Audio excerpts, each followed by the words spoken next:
దేవునికి స్తోత్రం కలిగిన గాక. ప్రభుని సన్నిధానంలో ఆయన వాక్యమును ధ్యానించుటకును దేవుడు మనకిచ్చిన కృప కొరకై మన దేవునికి స్తోత్రం చెల్లిదాం. మన దేవుడు నమ్మదగిన వాడు, అద్భుతకరుడు. ప్రతిదినం తన కృప ద్వారా మనల్ని నడిపిస్తున్నందుకు మన దేవునికి స్తోత్రం చెల్లిదాం. మనం ధ్యానించుకుంటూ వస్తున్నటువంటి అంశంలోనికి మనం వెళ్తున్నామండి. మత్తయి సువార్త 6వ అధ్యాయం దాని యొక్క 9వ వచనం నుంచి మనం చదువుదామండి. పరలోకమందున్న మా తండ్రి, నీ నామం పరిశుద్ధపరచబడిన గాక, నీ రాజ్యం వచ్చును గాక, నీ చిత్తం పరలోకమందు నెరవేరుచున్నట్లు భూమి అందును నెరవేరును గాక. మా అనుదిన ఆహారము నేడు మాకు దయచేయము. మా రుణస్థులను మేము క్షమించి ఉన్న ప్రకారం మా రుణములను క్షమించుము. మమ్మను శోధనలోనికి తేక దుష్టు నుండి మమ్మను తప్పించుము. ఈరోజు మనం ధ్యానం చేయబోచున్నటువంటి అంశం, మమ్మను శోధనలోనికి తేక దుష్టు నుండి తప్పించుము. నాకే శోధన లేదండి అనేటువంటి వారు ఎవరైనా ఉంటే చెయ్యి ఎత్తొచ్చు. జీవితంలో శోధన లేని వాళ్ళు ఎవరు లేరు. శోధనలకు వయసు సంబంధం లేదు. కొందరు అనుకుంటారు యవనస్తులకే శోధనలు ఉంటాయని. 75 years ఉన్నా తాతయ్యకు కూడా శోధన ఉంటుంది. శోధనలు ఖచ్చితంగా ప్రతి ఒక్కరిని వ్యత్యస్తమైన భావముతో, రూపముతో తడస్థిస్తూ ఉంటుంది. శోధనలను జయించటం అది దేవుని కృప వలనే సాధ్యమవుతుంది. ఇప్పుడు ఉదాహరణ చెప్పాలంటే, మంచి ఐస్ క్రీమ్ తీసుకొచ్చి ఇచ్చారు, షుగర్ టూ మచ్ ఉంది, డాక్టర్ చెప్పారు మీరు ఐస్ క్రీము, షుగర్, స్వీటు ఏమీ తీసుకోవద్దని. ఒక్క కప్పే కదండి, ఈ ఒక్కసారే కదండి, అదే శోధన. అప్పుడు అవి తీసుకోవడం బట్టి షుగర్ షూటపై 300కు 400కు వెళ్ళిపోతుంది. అప్పుడు మనం శోధనలు జయించడానికి ఏం చేయాలి? సారీ అండి, నో థ్యాంక్స్, నేను అవి మానేశాను అని చెప్పాలి. ఈ విధంగా శోధనలు మనిషికి ఎదురవుతూ ఉంటుంది. శోధనలో పడిపోయిన మొట్టమొదటి వ్యక్తి ఎవరు అని అంటే మీరు చెప్తారు, ఆదాము పేరు చెప్తారు కదా. ఆదాము హవ్వ వారికి దేవుడు చెప్పారు, మీరు తోటలో ఉన్న అన్ని వృక్ష ఫలములు తినవచ్చు, కానీ తోట మధ్యలో ఉన్న వృక్ష ఫలమును మాత్రం తినకూడదు. అది తినిన రోజు మీరు చచ్చుతారు అని చెప్పారు. కానీ ఎంతకాలం, ఎన్ని నెలలు, ఎన్ని సంవత్సరాలు ఆ శోధనలను వారు జయించారో మనకు తెలియదు. ఆ చెట్టు కింద నుంచి పోయినప్పుడల్లా హవ్వ ఏదో ఒక ప్రశ్న అడిగేది. అప్పుడు ఆదాము వాటికి సమాధానం చెప్పుకుంటూ, అమ్మ ఈ యొక్క చెట్టు దగ్గర మాత్రం ఎక్కువ తిరగకు, శోధనలో పడే ఛాన్సెస్ ఉన్నాయి, అది తినవద్దు అని దేవుడు చెప్పాడు. ఎందుకో నాకు కూడా తెలియదు. తినిన రోజు మీరు సచ్చదని చెప్పారు కనుక మనకి ఎందుకులే, వద్దులే అని చెప్పి వారు ఇరువురు ఆ చెట్టు కింద నుంచి చాలాసార్లు వెళ్ళడం జరిగింది. ఒకానొక రోజు ఆదాము లేనప్పుడు హవ్వ ఆ మార్గము గుండా వెళ్ళినటువంటి సమయంలో శోధకుడు ఆమెను శోధించారు. శోధకుడు శోధించినది ఈ వృక్షం యొక్క పేరు మీకు తెలుసా? హవ్వ, తెలుసండి, మంచి చెడు దాని గురించి తెలివినిచ్చే వృక్షం. తెలివి తీసేసే వృక్షం కాదు కదా. ఏమిస్తుంది ఈ వృక్షఫలం తింటే? తెలివిని వస్తుంది. మంచి చెడ్డ దాని గురించి తెలివి ఎవరికి ఉంది? మీ తండ్రికే ఉంది, మీ దేవునికే ఉంది. ఆయనకున్న తెలివి మీకొద్దా? అవును కదా. ఆమె తినకుండా వెళ్ళిపోయింది. భర్త దగ్గరికి వెళ్ళి చెప్పారు, చూడండి ఆ వృక్షఫలం యొక్క పేరే తెలివినిచ్చే వృక్షం. ఎందుకు తినొద్దని దేవుడు చెప్పాడో నాకు తెలియదే అని చెప్తే ఆయన చెప్పాడు, మనకు అనవసరమ్మా, వద్దన్నారు, వద్దు, ఇక దాని గురించి డిస్కషన్ మానేద్దాం అని చెప్పారు. అయినా హవ్వ మనసులో ఉన్న ఆ ఫీలింగ్ పోవడం లేదు. ఆ చెట్టు కింద నుంచి నెక్స్ట్ టైం వచ్చినప్పుడు ఈ శోధకుడు చెప్పాడు, చూడు ఇది ఎంత రమ్యమైనది, ఎంత సుందరమైనది, ఇది బయట చూడడానికి ఎంత సుందరమో అది తింటే నీకు అంత తెలివి వచ్చేస్తుంది. ఎన్నిసార్లు భర్త వద్దు అని చెప్పినా శోధకుడు శోధించిన కారణమును బట్టి హవ్వ ఆ వృక్షఫలం తిన్నారు. వెంటనే శోధకుడు అడిగాడు, చచ్చావా? లేదే, నేను చెప్పాను కదా నువ్వు చావనే చావవు. అవును కదా. ఆమె పరిగెడుతూ వెళ్ళి, చూడండి నేను ఈ వృక్షఫలం తిన్నాను, ఇది సెంటర్లో ఉన్న చెట్టు, తినొద్దని దేవుడు ఎందుకు చెప్పాడో తెలుసా? మనం ఆయన పోలికగా మారొద్దని. ఎవరు చెప్పారు నీకు ఈ సిద్ధాంతం? పాము చెప్పింది. నేను తిన్నానే, నేను చావలేదే. కన్ఫ్యూషన్లో పడ్డాడు ఆదాం. నిజమే కదా, ఆమె చావలేదే. ఆదాం ఎప్పుడైతే రుచి చూచాడో వారిద్దరూ దేవుని మహిమను పోగొట్టుకున్నారు. వారిద్దరూ దేవుని మహిమను పోగొట్టుకున్నారు. నేను అప్పటి నుంచి చెప్తున్నా, తినద్దు తినద్దు, దాని చుట్టూ పోవద్దు, అది మనకు అనవసరం అని చెప్తే నువ్వు వినలేదు, నువ్వు తిన్నావు, చచ్చావే. ఎక్కడ చచ్చినావు? ఇప్పుడు మహిమ లేదు, వస్త్రం లేదు, దిగంబరులు అయ్యారు, పరిగెడుతూ పోయి చెట్టుకు దాక్కున్నారు. అక్కడ కూర్చొని అన్ని ముచ్చట్లు చెప్పారో. ఇవన్నీ మనకు జరుగుతుందని ఆ తండ్రి ఎప్పుడో చెప్పాడు. ఆయన సన్నిధికి ఎట్లా పోగలం మనము? ఆయన వస్తే మనం ఏమని చెప్తాము? వారు వెంటనే ఆ వృక్షపు ఆకులు తీసుకొని ఒక వస్త్రము తయారు చేసి దాని ఆ చెట్టు కింద వారు కూర్చున్నారు. కానీ ఎండకు అవన్నీ మాడిపోయింది. ఆయన వచ్చేటప్పటికి సాయంకాల వేళలో వారిద్దరూ భయపడిపోయారు. పోవద్దు పోవద్దు, తినద్దు అని చెప్తే నువ్వు వినలేదు. ఇప్పుడు ఏం చెప్తావు? దేవుడు వచ్చి హవ్వా నువ్వెక్కడున్నావు అని అడిగారా? అడగలే. ఎవరిని అడిగారు? ఆదాము. శరీరం అంతా వణుకులు వచ్చేసింది. నీ స్వరం విని దాగుకున్నాను. ఎందుకు దాగుకున్నావు? తినకూడదని నేను చెప్పిన వృక్ష ఫలాన్ని నీవు తిన్నావా? ఇది ఇచ్చింది. నేను ఒంటరిగా సుందరంగా ఆ అడవిలో తిరుగుతూ ఉండే నేను ఒంటరిగా ఉండటం మంచిది కాదని చెప్పి దీన్ని నాకు ఇచ్చినావు. ఇది నాకు ఇచ్చింది, నేను తిన్నాను. అంతే కదా. మరీ అంతగా చెప్పకపోయి ఉండొచ్చు, కానీ అదే కదా దాని సారాంశం. ఆదాము ఆమె వైపు చూపించిన అప్పుడే చెప్పిన. తిన్నారిద్దరు. ఇక ఏం దయాదాక్షిణ్యం లేదు. ఇద్దరినీ తీసుకుపోయి తోట బయట పెట్టి అక్కడ సిరాఫులను ఖడ్గముతో నిలబెట్టారు. ఇక ఏమి కెరూబులు నిలబడి వారి లోపలికి రాకుండా చేసి తోటను భద్రం చేసుకున్నారు అని మనం చూస్తున్నాం. ఒకసారి ఒక అబ్బాయితో ఒక దైవజనుడు అడిగాడు, నానా నువ్వు రోజు ప్రార్థన చేస్తావా? No I don't pray every day. Why? Every day I don't need anything. Some day I need something, then I will pray. ఎప్పుడైనా నాకు ఏదైనా అవసరం ఉంటే నేను ప్రార్థన చేస్తాను, కానీ రోజు ఎందుకు ప్రార్థన చేయాలి? ఏం అవసరం లేదు కదా అని అన్నారు. ఇంకొక కుమారుడు తన తండ్రిని తీసుకొని ఆయన స్టోర్ హౌస్కు వెళ్ళి, డాడీ అస్తమానం ప్రతి ప్లేట్ కొరకు ప్రార్థన చేయమని చెప్పకు, ఇగో ఈ 5-6 బస్తాలు ఉన్నాయి, ఇది ఈ సంవత్సరం అంతా మనం తినడానికి ప్రార్థన చేసేసాయి. వేడి అన్నం తీసుకొచ్చి పెడితే అది చల్లారేదాకా ప్రార్థన చేస్తారు ఈ సారు. కాబట్టి కుమారునికి విసుగు చెందింది. నువ్వు ఒకసారి ప్రార్థన చేసేసేయి, ఖతం అని ఒప్పుకోలేదు. నానా ఒకసారి ఊపిరి పీల్చుకొని వారం రోజులు ఉంటావా? ఉండలేను. Every moment we need God's grace. దేవుని కృప మనకు ప్రతి దినం ప్రతి నిమిషం మనకు అవసరం. అలాగనే ప్రార్థన కూడా మనం విడిచిపెట్టకూడనిది. మనం దాన్ని వదిలిపెట్టడానికి వీలు లేదు. మన అందరి ప్రార్థన ఎలా ఉందంటే మనం 100 ఫోన్ చేస్తున్నట్టే. 100 ఎప్పుడు ఫోన్ చేస్తాం? యాక్సిడెంట్ అయినప్పుడు, లేదైనా దాడి జరిగినప్పుడు, ఇంకేదైనా ప్రాబ్లం వచ్చినప్పుడు 100 ఫోన్ చేస్తాం. 108 ఎప్పుడు ఫోన్ చేస్తాం? అటువంటి క్రిటికల్ సిచ్యువేషన్లోనే. కొందరి ప్రార్థన అలాగనే ఉంది.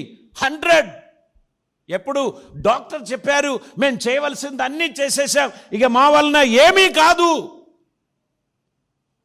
డాక్టర్స్, అంత ఫేమస్ హాస్పిటల్లో ఉన్న డాక్టర్స్ చేతులు ఎత్తారా? ఇక ఒక్కటే నంబర్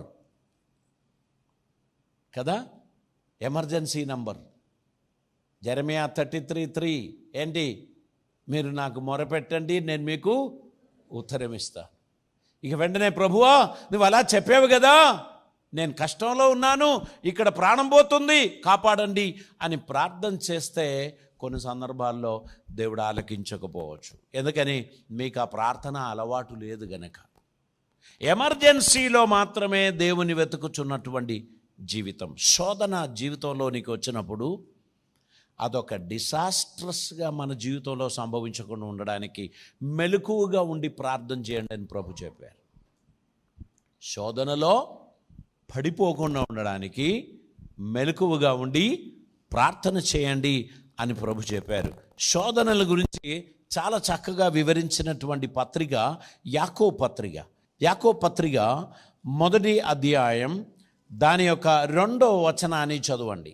నా సహోదరులారా, మీ విశ్వాసమునకు కలుగు పరీక్ష ఓర్పును పుట్టించునని ఎరిగి మీరు నానా విధములైన శోధనలలో పడునప్పుడు అది మహానందమని ఎంచుకొనుడి. మీరు సంపూర్ణులను అనునాంగులను ఏ విషయములోనైనను కొదువలేని వారునై ఉండునట్లు ఓర్పు తన క్రియను కొనసాగింపనీయుడి.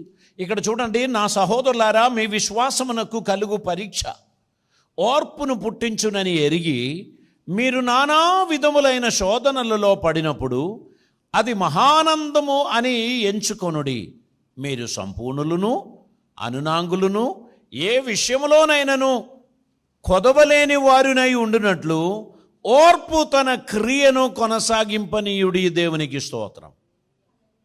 జీవితంలో శోధన రావడం మంచిది, అదే మురికి మంచిది అని కొన్ని సబ్బు కంపెనీలు చెప్పినట్టు మీరు ఆల్రెడీ చూశారు. మురికి మంచిది, శోధనలో రావడం మంచిదంట. ఎందుకు తెలుసా? మనల్ని సంపూర్ణులుగా చేస్తున్నారు మరియు అనునాంగులుగా చేస్తున్నారు. మనం దేవుని కృపను పొందదగినటువంటి వారిగా మనల్ని మార్చుచున్నారు. దేవునికి స్తోత్రం. పరీక్ష మంచిదా? పరీక్ష మంచిదే. పరీక్ష రాస్తేనే పాస్ అయ్యేది. పరీక్ష లేదు అని అంటే విజయం ఉండదు. కొంతమందికి కోవిడ్ కాలంలో పరీక్ష లేకుండా పాస్ చేశారు. వాళ్ళకి ఇప్పుడు డౌటే, నేను ఒకవేళ రాస్తే జయించేవాన్నా కదా. సో పరీక్ష ఎందుకు పెట్టారు అంటే మిమ్మల్ని ప్రూవ్ చేయడానికి. You are capable, you are eligible to go forward. మీరు నెక్స్ట్ లెవెల్లోకి వెళ్ళడానికి మీరు యోగ్యులు అని మనల్ని ప్రూవ్ చేసేటువంటిది పరీక్షలు. పరీక్షలు జీవితంలోనికి వచ్చుచున్నప్పుడు దాన్ని జయించడానికి దేవుని కృపను మనం ఆశ్రయించాల్సిన అవసరం ఉంది. యాకోబు పత్రిక 1వ అధ్యాయం 5వ వచనంలో, మీలో ఎవనికైనాను జ్ఞానం కొదువగా ఉన్న ఎడల అతడు దేవుణ్ణి అడగవలను, అప్పుడు అది అతనికి అనుగ్రహింపబడును. ఆయన ఎవనిని గద్దింపక అందరికీ ధారాళముగా దయచేయువాడు. కాబట్టి మనము మన జీవితంలో శోధనలు వచ్చుచున్నప్పుడు మనం వాటిని జయించడానికి దేవుని కృప పొందాలి. జ్ఞానం కొదువగా ఉన్నటువంటి వారు అనుమానములకు గురి కాకుండా అందరికీ ధారాళముగా దయచేయుచున్న దేవునిని అడగవలను అని పరిశుద్ధ వాక్యం తెలియపరిచారు. దేవునికి స్తోత్రం. దాని 6వ వచనంలో, అయితే అతడు ఏమాత్రమును సందేహింపక విశ్వాసముతో అడగవలను. సందేహించువాడు గాలి చేత రేపబడి ఎగిరిపడు సముద్ర తరంగముల వలె ఉండును. మన జీవితంలో సంశయించకూడదు, అనుమానపడకూడదు. దేవుడు నమ్మదగినవాడు అని సందేహం లేకుండా విశ్వసించిన ఎడల మన జీవితంలో దేవుడు అద్భుతమైన కార్యాలు చేస్తాడు అని పరిశుద్ధ వాక్యం తెలియపరుస్తున్నారు. Nothing is impossible to God. దేవునికి ఏదియూ అసాధ్యమైనది కాదు. మన దేవునికి అసాధ్యమని అనుకొని ఇంకెవరికైనా చెప్దాం అనుకున్నారు అనుకో, కొంప ముంచినట్టే. వారు మనల్ని కన్ఫ్యూజ్ చేస్తారు. దేవుడు చేయలేడని ఏదైనా మనిషి దగ్గరికి పోయామనుకో, ఉన్నది పోతుంది సుమా, అసలు ఉన్నది కూడా పోతుంది. కాబట్టి మనము అనవసరంగా మనుషులపై ఆధారపడవద్దు. నీ దేవుడు నమ్మదగిన వాడు. నీ సమస్యల నుంచి నిన్ను విడిపించడానికి ఆయన చాలినవాడు. నీకు జయమిచ్చి నిన్ను లేవనెత్తడానికి ఆయన చాలినవాడు అని గ్రహించి ఆయనకు స్తోత్రం చెల్లించాలి. 1 కొరింథీ పత్రిక 10వ అధ్యాయం దాని 13వ వచనం చదువుదామమ్మా. సాధారణముగా మనుషులకు కలుగు శోధన తప్ప సాధారణముగా మనుషులకు కలుగు శోధనలు తప్ప మరి ఏదియు నీకు సంభవింపలేదు. దేవుడు నమ్మదగినవాడు, మీరు సహింపగలిగిన దానికంటే ఎక్కువగా ఆయన మిమ్మల్ని శోధింపనీయడు. అంతేకాదు సహింపగలుగుటకు ఆయన శోధనలతో కూడా తప్పించుకొను మార్గము కూడా కలుగజేయును. మనము దేవుడు నమ్మదగిన వాడు గనుక, విడుదలివ్వడానికి యోగ్యుడు గనుక ఆయనపై మనం ఆశ్రయం ఉంచాల్సిన అవసరత ఉంది. శోధనలో పడుకుండు నిమిత్తం జాగ్రత్తగా ఉండి ప్రార్థన చేయాలి. యేసు ప్రభు శోధనలలో ఎదుర్కొన్నవాడే. 40 పగలు 40 రాత్రులు ఉపవాసం ముగించిన వెంటనే శోధకుడు ప్రభు దగ్గరికి వచ్చాడు. ఆయనతో చెప్పాడు, నీ చేతిలో ఉన్న ఈ రాయి రొట్టెగా మార్చుకోవచ్చు కదా, ఇప్పుడు నీకు ఆకలి అవుతుంది కదా, నీవు ఈ రాయిని రొట్టెగా మార్చుకో. అప్పుడు ప్రభు ఓ మాట చెప్పాడు, మనుషుడు రొట్టె వలన మాత్రము కాదు కానీ దేవుని నోటి నుండి వచ్చు ప్రతి మాటల వలన జీవించును అని రాయబడి ఉన్నది అని అన్నారు. ఎక్కడ రాయబడి ఉంది? ద్వితీయోపదేశ గ్రంథం 8వ అధ్యాయం 3వ వచనంలో ఆ మాట రాయబడి ఉన్నది. దేవునికి స్తోత్రం. ద్వితీయోపదేశ గ్రంథం 8వ అధ్యాయం 3వ వచనం, ఆహారం వలననే గాక యెహోవా సెలవిచ్చిన ప్రతి మాటల వలన నరులు బ్రతుకుదురని మీకు తెలియజేయుటకు ఆయన నిన్ను అణిచి నీకు ఆకలి కలుగజేసి నీవే గాని నీ పితరులే గాని ఎన్నడూ ఎరుగని మన్నాతో నిన్ను పోషించెను. దేవుడు మోషే ద్వారా వారికి నేర్పించిన విషయం, manna is not the ultimate food. మన్నా కాదు, దేవుని నోటి నుంచి వచ్చు ప్రతి మాటల వలన నరులు బ్రతకగలరు. దేవునికి స్తోత్రం. హల్లెలూయా. మీరు నేను బ్రతకడానికి దేవుడు తన నోటి నుంచి పలుకుచున్న ప్రతి మాటలు సరిపోతుంది అనేది మనం గ్రహించాలి. దేవుని మాట అంత అద్భుతమైనటువంటిది. ఈ అఖిలాంటమును కలుగజేసినది దేవుని స్వరమే. భూమిని, ఆకాశములను, సూర్య చంద్ర నక్షత్రములను దేవుడు తన చేతులారా చేయలేదు కానీ తన నోటి మాటల ద్వారా కలుగజేశాడు. ఆయన తన చేతులారా చేసినది మానవుని. తన నాసికాద్రంధ్రములో దేవుడు జీవవాయు ఊదగా నరుడు జీవాత్మ ఆయను. దేవునికి స్తోత్రం. సమస్తమును దేవుని నోటి మాట ద్వారా దేవుడు కలుగజేశాడు. ప్రియులారా, మనం పరిశుద్ధ వాక్యమును ధ్యానిస్తున్నప్పుడు మత్తయి సువార్త 26వ అధ్యాయం దాని 41వ వచనంలో యేసు ప్రభు ఒక అద్భుతమైన మాట తెలియపరిచారు. మీరు శోధనలో ప్రవేశింపకుండునట్లు మెలకువగా ఉండి ప్రార్థన చేయండి. ఎందుకు అంటే శోధనలు వచ్చిన సందర్భంలో ప్రభు ఏ విధంగా విజయం సాధించాడో మనం మత్తయి సువార్త 4వ అధ్యాయం మొదటి 11 వచనాల్లో మనం చూస్తున్నాం. ప్రభు మాట్లాడిన తర్వాత అపవాది ఏం చేశాడు? ఆయనను ఒక ఎత్తైన స్థలములోకి తీసుకొని వెళ్ళినాక చెప్పారు, నువ్వు నాకు వంగి నమస్కరించినట్లయితే, నువ్వు సాగిలపడినట్లయితే నేను సమస్తము నీకు ఇస్తానని. చూడండి దాని 9వ వచనం, నీవు సాగిలపడి నాకు నమస్కారం చేసిన ఎడలా వీటన్నిటినీ నీకు ఇచ్చేదనని ఆయనతో చెప్పాడు. అప్పుడు ప్రభు ఏం చెప్పాడు? యేసు వానితో సాతానా పొమ్ము, ప్రభువైన నీ దేవునికి మ్రొక్కి ఆయనను మాత్రమే సేవింపవలను అని రాయబడి ఉన్నది. దేవునికి స్తోత్రం. అక్కడ 6వ వచనంలో ఏమన్నారు?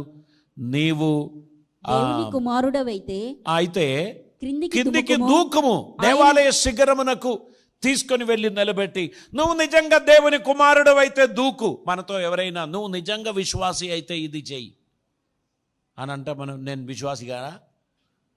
నేను 30 సంవత్సరాల నుంచి ప్రభువుని సేవించడం లేదా? నేను నిజమైన విశ్వాసిని. బైబిల్లో ఏమన్నారు? హానికరమైనది ఏది త్రాగినా నీకు హాని జరగదు. పురుగుల మందు తీసుకొచ్చి నువ్వు విశ్వాసి అయితే తాగు. ఇప్పుడు మనకు పెద్ద పరీక్ష, నేను విశ్వాసరా కారా. అప్పుడు ప్రభు అటువంటి శోధనలో ఎప్పుడు పడిపోలే. ప్రభు ఏమన్నాడు? తండ్రి అయిన దేవుని నువ్వు పరీక్షించకూడదు,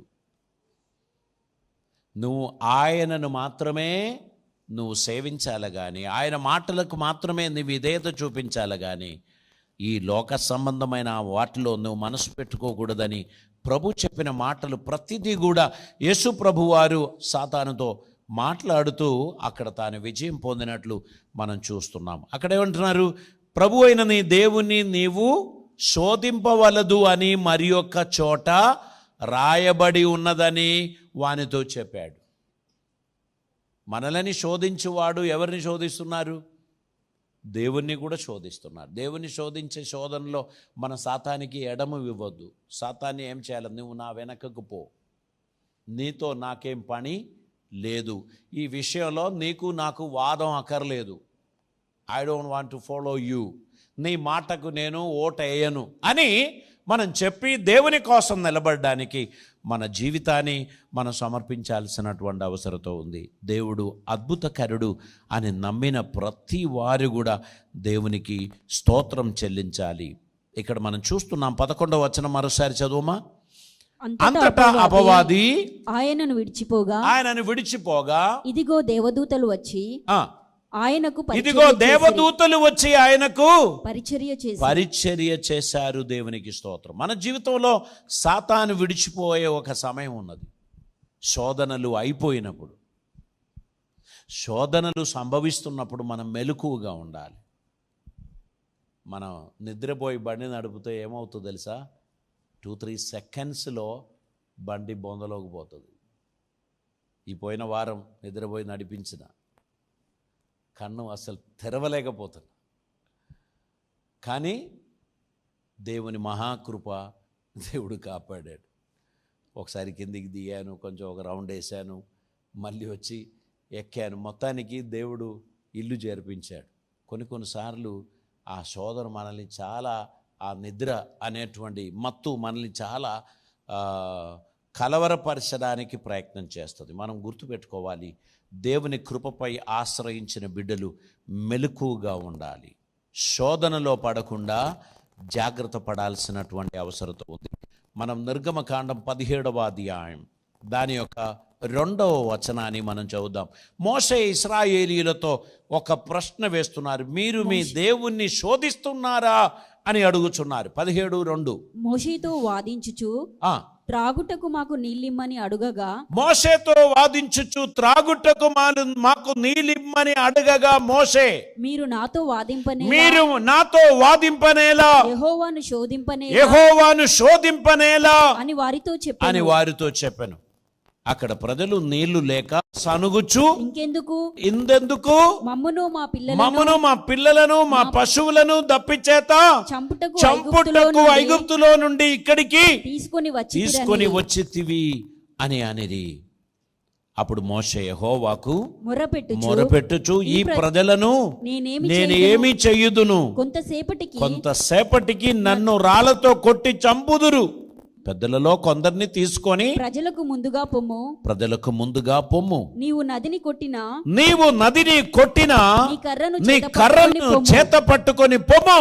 ఇదిగో అక్కడ హోరేబులోని బండ మీద నేను నీకు ఎదురుగా నిలిచెదను. నీవు ఆ బండను కొట్టగా ప్రజలు త్రాగుటకు దానిలో నుండి నీళ్లు బయలుదేరును అని మోషతో చెప్పారు. ఒకసారి దేవుడు చెప్పాడు ఆ బండను కొట్టుమని. ప్రతిసారి దేవుడు కొట్టుమని చెప్పలే, ఆజ్ఞాపించుమని చెప్పినప్పుడు కూడా మోషే కొట్టాడు. అది ఇంకోసారి. అప్పుడు దేవునికి అది ఇష్టమా కాలేదు. దేవుడు మనతో ఏది చెప్తారో అదే చేయాలి. మన మనసుకు తోచిందన్నీ దేవుడు చెప్పాడని అనుకోకు. కొంతమంది బుద్ధిహీనులు ఏం చెప్తారో తెలుసా? ఇదే యెహోవా వాక్కు, దేవుడు ఇలా చెప్తున్నాడు అంటాడు. అమాయకులను బలి చేస్తారు. కానీ ఏం తెలుసా? దేవుడు చెప్పలేదు. నేను నీకు ఎప్పుడు చెప్పినా నేనేం సెలవు ఇవ్వలే, నువ్వు సొంతంగా చెప్పావు, నువ్వే చూసుకో అంటారు. వీళ్ళు చెప్పిన మాటలు ఏమీ నెరవేరదు. అప్పుడు వాళ్ళు అబద్ధ ప్రవక్తలు అవుతారు, దొంగ ప్రవక్తలు అవుతారు. దేవుడు చెప్పని మాటలు దేవుడు సెలవిచ్చుచున్నారు అని చెప్తే అది దేవుడు చెప్తాడు, నువ్వే చూసుకో, నాకు సంబంధం లేదంటారు. అప్పుడు ఆ కార్యం జరగదు. నీకు బాబు పుడతాడు అంటాడు, పుట్టినప్పుడు పాప పుట్టింది. బాబు పుడతాడు అన్నాడు, పుట్టినప్పుడు ప్రసవ సమయం దగ్గరికి వచ్చినప్పుడు వాట్సాప్లో మెసేజ్ పెట్టారంట పాపే పుడుతుందని. మీరు వాట్సాప్ చెక్ చేయలేదా? నేను మీకు మెసేజ్ పెట్టాను కదా పాప పుడుతుందని. చెప్పింది ఏంటి?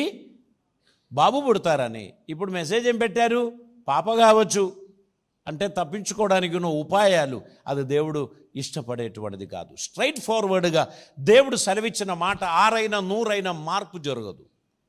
ఎల్లప్పుడూ అది ఒక తీరిగా ఉండును అనేటువంటి విషయాన్ని గుర్తుపెట్టుకోండి. తల్లు వంచదాం, ప్రార్థన చేద్దాం. పరిశుద్ధుడైన తండ్రి, ఈ దినమందు నీ సన్నిధి మాకు దయచేసినందుకు స్తోత్రం. మా ఎడల నీకున్న తలంపులు ఎంతో శ్రేష్టము. నీ అడుగుజాడలో నీ చిత్తం నెరవేర్చు వారిగా మేము నడవడానికి కృప చూపుమని ప్రార్థిస్తున్నాం. దుష్టుడు పెట్టిన ప్రతి కాడి యేసు నామమున విరిగిపోవును గాక. ఈ బిడ్డలకు జయం కలిగించుమని, ఆదరించుమని, అద్భుతములు జరిగించుమని, మీ సన్నిధిలో వారు నీకు ప్రియమైన బిడ్డలుగా వాడబడడానికి సహాయం చేయమని ప్రార్థిస్తున్నాం. నీ కాపుదల, నీ సన్నిధి, మీ దీవెనలు వారికి దయచేయమని, నీ కృపలతో వారిని నింపుమని, అద్భుత కార్యములు వారి జీవితంలో జరిగించుమని ప్రార్థిస్తున్నాం. మా తండ్రి, నీ కాపుదల, నీ సమాధానం, మీ దీవెనలు, మీ ఆశీర్వాదములు, ధారాళమైన కృప నీ బిడ్డలకు అనుగ్రహించి వారిని వర్ధిల్ల చేయమని, అద్భుతమైన దీవెనలతో వారిని నింపుమని, తిరిగి మేమందరం నీ సన్నిధిలో కూడి వచ్చి పర్యంతం మా ప్రయాణములను, మా పద్ధతులను, ప్రభువా మా ప్రణాళికలను నెరవేర్చి మీరే మాకు తోడుగా ఉండి సహాయం చేయమని, కృప చూపమని యేసయ్య పవిత్ర నామమున అడిగి ప్రార్థిస్తూ ఉంటున్నాం పరమ తండ్రి. ఆమేన్.